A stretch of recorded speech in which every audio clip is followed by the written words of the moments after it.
I see Paul in the screen. Can you hear us? Yes, I can hear you perfectly. Thank you for joining.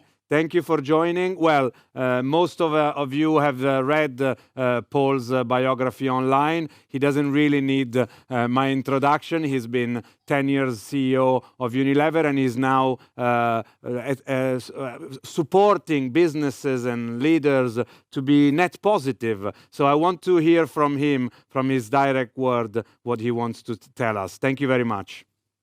No, thank you, and sorry for the technical hiccup. I don't know what happened, but we're all more tolerant now than in the past. So I really enjoyed this opportunity to speak to you all today at this important customer event for you. And I actually do that because of the concerns we all have for the future, developing the right future. But I also do it because of the respect I have for Tata, your business model, your philosophy, and certainly over the years, being a very major force in India with Hindustan Lever and Tata itself, we have become intertwined in many things as it comes to improving the state of the world and working for a better society. Your operating model to help customers innovate, to help communities thrive, is a commendable model. Also in Europe, I'm glad actually that you have an opportunity to make a major impact. You are one of the largest steel producers in Europe. I don't know if you're the largest one, but certainly you're getting to be the most efficient one with the CO2 emissions. And that's important as well, because you can set the standards on what it should look like. And the commitments you've made also to go to hydrogen, to be net zero by 2050, even in these high abatement categories, I cannot stress on how important that is to do. So thank you for that. You are present in about 35 countries, I believe Tata is, with quite a lot of employees globally. So the force you have to drive this change to this more responsible operating model is enormous. And your 150-year history or more of the company, in fact, is a testimony to you running the businesses for the long term and taking these multiple stakeholders into account. In fact, your founder and the family very dear to me were ones of the first Indians who were helping Gandhi in these days, both morally but also materially, directly reporting the struggle. And even when it got to Mother Teresa, I know Hindustan Lever and Tata have worked closely together to help these incredible people. So what a legacy and what values that you live. The values of integrity, of responsibility, of excellence, of pioneering, of unity, just to name a few.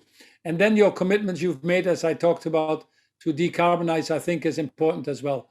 Now, these commitments are important, and actions speak louder than words, obviously. Many businesses make promises, if at all, but they don't live them. And this is probably where many of the challenges are in the world.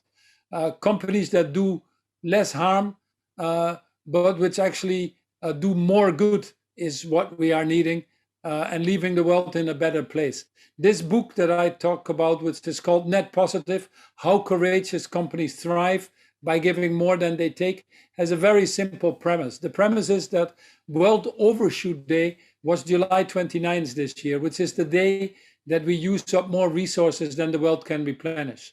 CSR, being less bad, is simply not good enough anymore when we're overshooting these planetary boundaries. Also, being sustainable, neither good nor bad, is frankly appreciated, but not good enough anymore when we overshoot these boundaries. Increasingly, companies have to think about being restorative, reparative, regenerative. And this is what we call very simply net positive. It comes as a crucial time because our societies, unfortunately, are being pulled apart on every measure, be it inequality, be it poverty, be it injustice. We saw in many countries already, in many communities, the numbers not being good before the pandemic. But COVID has made that just so much more worse.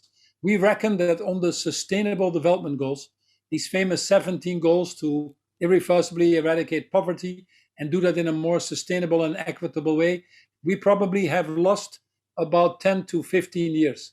By all means, though, it's possible to close that gap again if we work a little bit harder. The challenge is our political system is stuck. Too many national governments are paralyzed by self-interest or global structures that are unable actually to provide these solutions to increasingly global problems. And one of the examples for that, by the way, is the unfair distribution of COVID, where 70% of the vaccines have been given to people in the developed markets, but only 4% in the developing markets. And yet we keep hoarding the vaccines as if we don't care about the rest of the world. Multilateralism is at a low point. So since time is running out, since we can't really rely on the politicians to move with the scale and speed that is needed, my simple argument is business has to step up. You've all read the IPCC report that clearly states we don't have until 2040, not even 2050, not even 2040. We need to implement actions between now and 2030. Climate change doesn't wait. The combined submissions for the COP26 that we all will be present at in a few weeks' time in Glasgow show all the countries that have submitted at about a 16% increase in CO2 emission between now and 2030, whilst the world needs a 45% decline. So we have our jobs cut out for that to move. And this is where the book comes in, where the private sector comes in. We don't spend much time on the why we should do this. I think that's well understood now for anybody who follows the science, but we spend a lot of time on the how. The world is moving. We can build on that momentum, that positive momentum. More countries actually have made net zero commitments by 2050. We now have 70% of the carbon emissions under these agreements. Before COVID, that was 30%. 20% of the companies have made commitments to be net zero. That was really non-existent before. We even have the financial markets moving. $90 trillion of assets under management has pledged to decarbonize their portfolios by 2050. Now, these are promises. These are 2050. Many of the CEOs are not there. A lot of it is net zero, which is a debatable measure, increasingly so. So what can we do to get the concrete action between now and 2030? And this is really where we all come in, to close that gap. So how do we do this? Net Positive actually talks about that. The main issue actually is a mindset ourselves. We need our leadership first and foremost to understand that they should only derive profit from solving the world's problems, not creating the world's problems. And the book is asking a very simple question. Is the world better off because you're in it or not? And that's for each company themselves to answer. But what we call net positive companies are companies actually that take the responsibility of their total impact, or if I call it handprint, in society. Many companies outsource their value chain and also outsource their responsibilities. That doesn't work anymore. Facebook is being actually in a pickle or in trouble because of that. Mark Zuckerberg is very good at explaining how Facebook connects people, but he refuses to take responsibility of the hate speech, the undermining of democracy, the child pornography, or even the addiction that is built into their models.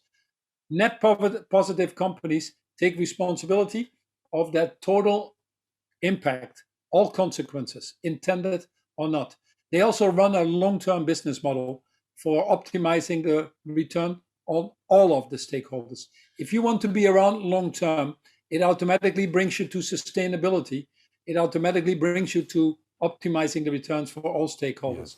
They actually don't see the shareholder return as an objective, but as a result of what they do. And most importantly, these companies work on the broader transformations that are needed with civil society, with governments, to put these structural changes in place that the world now needs. How do you move financial markets to the long term? How do you get the right rules, laws, or regulations to decarbonize? How do we protect our biodiversity, our natural habitat on which we all depend so much? These are the areas that net positive leaders actively come in. Absolutely. Now, what to finalize very quickly is ultimately it boils down to leadership is the argument in the room, and what we call courageous leaders. Leaders that are willing to set targets that are needed, not targets they can get away with. leaders that are willing to make the tougher calls, the harder rights versus the easier wrongs. Leaders that are willing to work in these broader partnerships, which obviously has a risk because you're not totally in charge. Leadership that is called deliberately courageous, coming from the French word cœur, which is heart. What we have seen with COVID is that people that operate with a high level of empathy, compassion, humanity, humility, are purpose-driven, think multi-generational, embrace these broader partnerships to solve these tougher issues. These companies, these organizations, these leaders have done significantly better than others. And this is what the book talks about. Mm-hmm. The poet Rumi in the 13th century said it very well when he said, yesterday I was clever and I wanted to change the world. But today I am wise, so I am changing myself. And that's my final message. I hope the book will be an enjoyable reading. We don't shy away from some of the controversial issues. We call out the elephants in the room to ensure that businesses act consistently in tax payments, in fighting corruption, in human rights, in CEO salaries, in using trade associations to not lobby differently than what the companies themselves preach. It is that overall consistency, that overall courage and leadership that we now need to create that better future for all. I know that you're setting the example. I know that you're embracing these tougher challenges. Now amplify that force to help us all change the world for good.